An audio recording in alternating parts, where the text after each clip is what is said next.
There's no door handle. I just love watching Esparza drive this car. He's so miserable. I don't know what any of this means.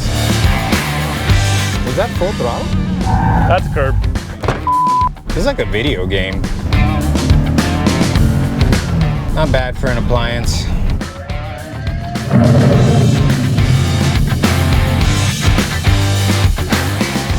All right, we got a good one for you today. Of course, right here is our brand new 1970 Dodge Charger. We've been over this with you guys a bunch of times. Hopefully you've seen those videos, but this thing is a completely brand new, built from the ground up right here by this man and his team. Every piece on this car is brand new. It's got a brand new Gen 3 HEMI underneath the hood. We've been through that a bunch of times. If you haven't seen it, go check out those videos. But what we're doing today is comparing that against what Dodge is offering as a brand new Dodge Charger. But it does the opposite of charging things. It needs a charger. Right, you have to charge it. It doesn't charge, right. And they have said they're gonna bring back the Hellcat, right? But we have this right now. So whatever this is. This is an electric car, but they call it a Dodge Charger. Right, even though it needs charging. All right, well, let's see it.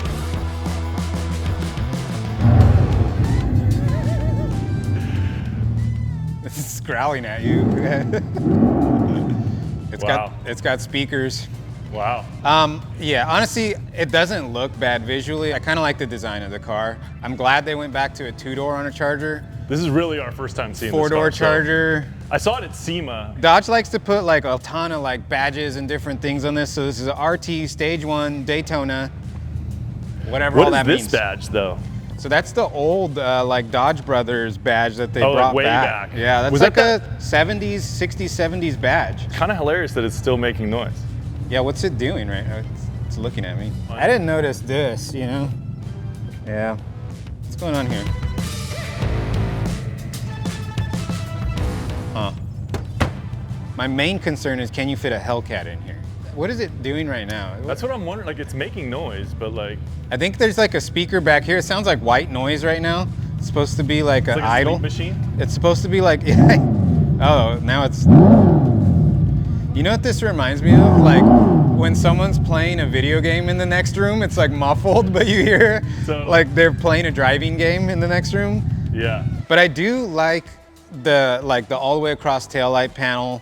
You know, they did kind of incorporate Charger stuff. Like this shape here is very Dodge Charger-esque, like 2nd gen Chargers. Even the 1st gen had a little bit of this. The 4-door never made sense to me because like the good Chargers were never 4-door. They were all 2-door. Right. This thing is like pudgy looking though. Like it's got a tall side body. The interior definitely looks better than like the Hellcat Challengers. Yeah. That interior looked good when it came out, but that was they like just never dated. Upgraded yeah, it. You got like a 2024 Challenger and it still looked like the 2015. Yeah, it was like a 10-year life cycle, so I'm glad they did something with that. You know, it's not the best looking car, but it's not the worst looking car. Yeah, I think you said it perfectly. It sounds like a video game, like someone playing a video game in the next room. It does make me think that they're planning on like putting a Hellcat in this at some point. All right, well, this is a thing. I guess let's get it out on the road.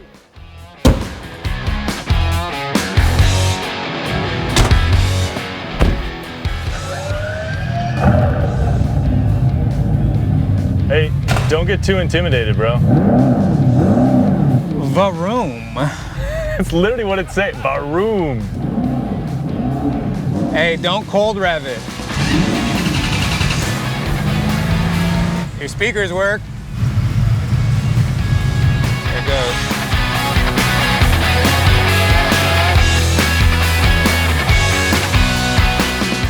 Hey, that thing got a HEMI in it? This does. Not as much fun when I don't have one.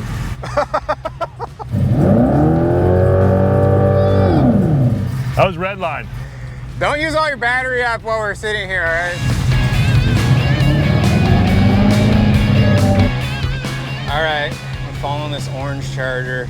I've driven this car a ton, and I absolutely love it. This car is built to drive. This is like a very driver-focused car. It's a manual transmission, manual brakes. It's got really good performance coilover suspension from QA1. We just designed this car to feel good when you're driving it. We wanted a car that was fun to road through the gears. We set up the ergonomics to be a driver's car, supportive seats. There is creature comfort, so I'm not gonna say we didn't build in AC.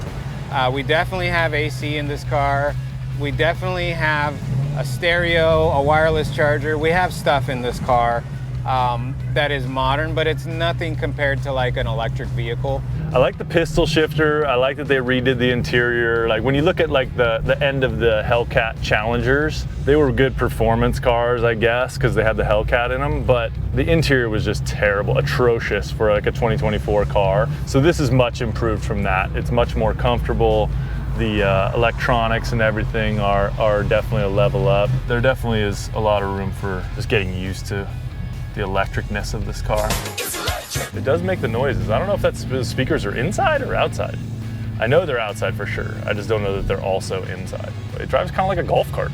Driving this, you're just connected to the road. The way this car sounds too at idle, I mean, it like moves the car a little bit with the camshaft, so it's not violently shaking you around, but you feel that rumble. There's just character things like that that I don't know how you would ever replicate. I don't even know if they're trying to do it with an EV. I just don't think you're gonna get it. Yeah, I mean, not much to say about this car. Smells like a new car. There's a Tesla. I feel like we're related. I love the way this car handles. It's got a rack and pinion. We did a ton of chassis stiffeners. That's a big weak part on Mopars is the chassis is just kind of sloppy from the factory. I've heard of a couple of these old school guys that I think nostalgia is just overwhelming for them and they think that these cars handled really good from the factory, and I even heard someone say, oh, you just don't know how to drive a car with torsion bars. I don't think they would be saying the same thing if they drove this car. I've driven them back to back. This thing is just better. There's no way around it. Even though this car may fall short on paper, some performance numbers wise, to the modern version, the electric car, it doesn't matter. We've upgraded this car to make it really, really engaging. There's not too many new cars that do that for me. We'll find out. I get to drive that one next, so we'll see. This thing is very, very fast. I will say that.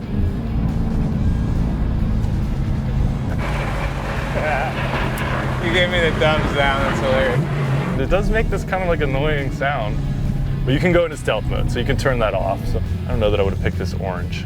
It's moving though, that car moves out. No doubt about that. He doesn't get to grab his own gears though. It's weird not having a transmission, that's for sure. Like it sounds like it shifts, but it clearly doesn't, right? You know, one of the analogies I heard someone use is that like, well, yeah, a microwave will cook a steak, but that's not the point, right? You know?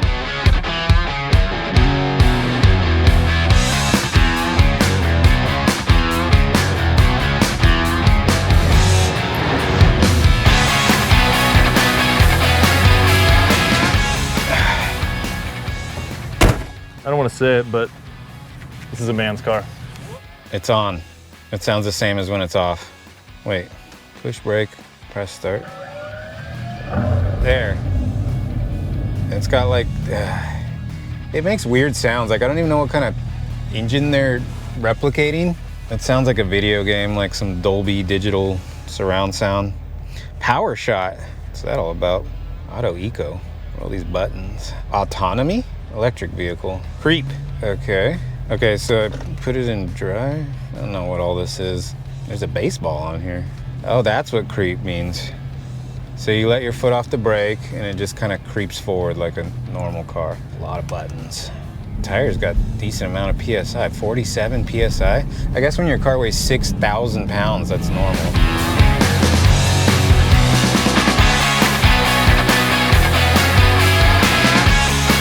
Oh yeah, it's got torque. Definitely not slow. You do hear a lot of wind noise just because you don't hear any other mechanical noise. So now you're aware of like what kind of noise it makes when you propel a large object 58 miles an hour down the road. There's very little sensation of speed. I'm sure it'll accelerate. And then power shot. Okay. You hit the power shot and like a speaker comes in, it sounds like there's an engine all of a sudden. Deactivate power shot, okay. I don't know what any of this means. Punch throttle within 30 seconds to activate power shot. Well, there's a car in front of me. Why would I do that? It's honestly, it sounds like there's a cool car driving next to you. It doesn't sound like this car is making the noise. Power shot complete. That was weird. This is like a video game. It drives like a new car. It doesn't feel as heavy as it is. I mean, they did a good job kind of masking it with the suspension and the steering. The brakes are pretty good. It's not terrible. As far as being a machine, this is not bad. I've only driven a Tesla like a couple times, and it was a little bit more odd of a driving experience. I think with this car, they made it a little more like driving a normal car. There's probably a lot of features that people are just used to that they're trying to recreate, and it's very unnecessary with an electric car, but it probably helps the driving experience a little bit. Not bad for an appliance.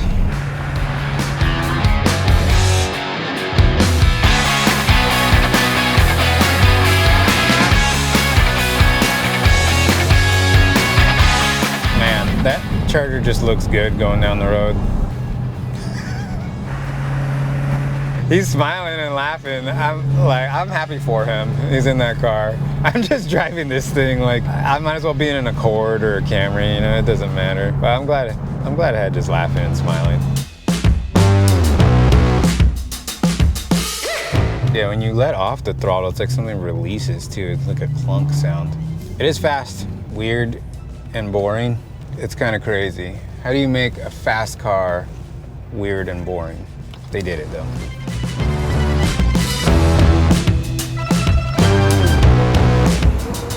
There's no door handle. I mean, it's like, I might as well just be driving in a Accord or something. Why does it need to be all bright and RT, stage 1, Daytona?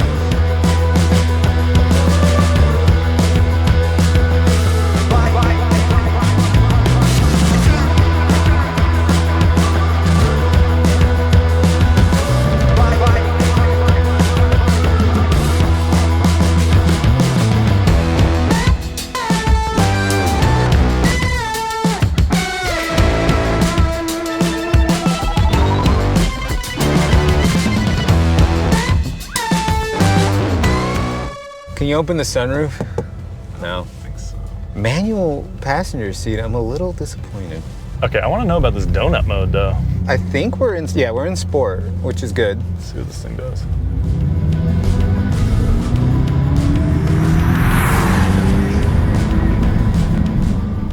Was that full throttle? Why did it feel faster when I was driving it? This doesn't feel very fast in the passenger seat. Oh, there we go. That's full in. That's full throttle mashed to the floor. I feel like it just holds back from the start. Because when you're rolling, it feels like it rolls on much harder. Yeah, way harder. It's definitely weird. It's lame. like you turn traction control off in a car that has a bunch of power and like it just takes off slow. So when you're already going, I feel like it makes... It pulls harder. Yeah. The building already exists, it's nice.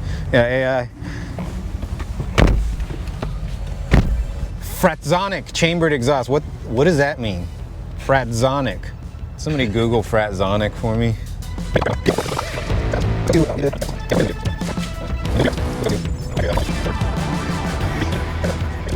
Oh, it's because we're not connected to Wi-Fi. I mean, if you can't like just get it to go without spending 20 minutes like searching through menus and stuff. Let's see, power shot.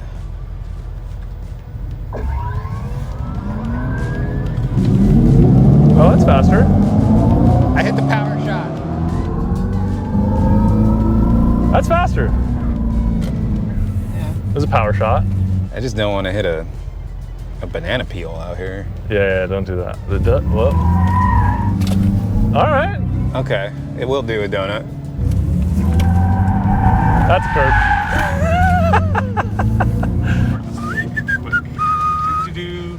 I'm like, it was some other guy and the only orange electric Charger in San Diego. Yeah, this thing is big. Like, to get that weight moving around, well, our range has gone significantly down.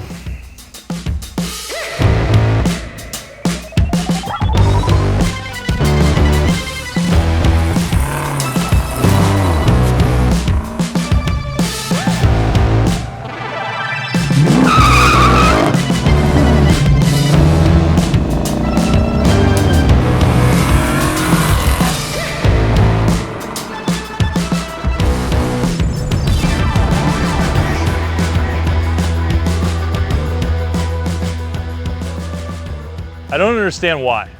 Like they said in Jurassic Park, like they were so worried figuring out if they could, they didn't stop to think if they should. So I will say, in theory, it's probably faster than that car. Maybe we don't know how to launch it. There's so many doodads and buttons and settings that we need like a proper time to like figure out. You need a course. You need to go to a computer literacy training. That car just feels faster because it's more exciting. It's more engaging.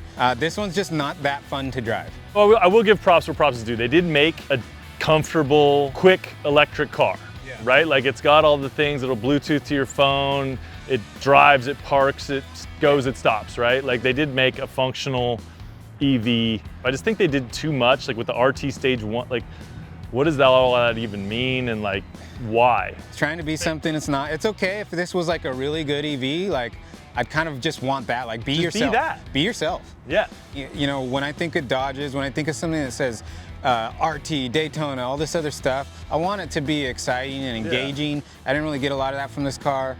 The EV guys can hate us in the comments all they want. It does its thing. I mean, like I said, technology is really good. Nostalgia to me is just way cooler. The sounds are hilarious, first of all. Like, just the fact that they put the speaker, I try to put myself in their shoes, like what would I have done? And like, I guess I could see the train of thought that brought them there, but the result is just hilarious. Like when we got done doing those passes in this car, not only do you feel it, you hear it, you smell it. Yeah. And you can never duplicate like that in here. Like we made a poll and we were just kind of sitting there like, that's nice. It is what it is. I think that they had, you know, like a mandate. Realistically, they had a mandate to build this, and I think, you know, kudos to Dodge. They built a thing, and that's kind of it in the comparison. So let us know what you guys think in the comments, and this will soon go to its rightful owner, which could be you if you claim those entries at RestoMods.com. I think we're down to like 3 weeks. Yep. I think July 11th is the final day to get your entries to take home this brand new 1970 Dodge Charger HEMI. You get to win the good one. Yeah. Not this one. Yeah, no, you can take the 50,000 that you win along with this car and go buy one of these if you really want one. It's a wrap. Let us know what you guys think in the comments between these two cars. That's what we think. That's what we think.